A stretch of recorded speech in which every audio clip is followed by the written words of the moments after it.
আসসালামু আলাইকুম। এই জায়গাটা হলো ইব্রাহিম খলিল রোডের কবুতর চক।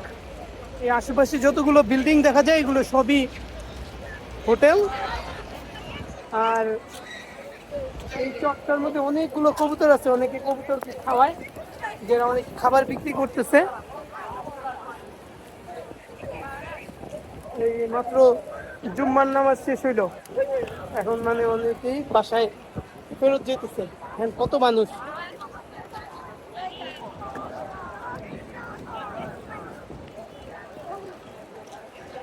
সেটা হলো ইব্রাহিম খলিল রোডের কবুতর চক। এখানে অনেকে আবার খাবার দিতেছে ফ্রি এই সাইডটাতে।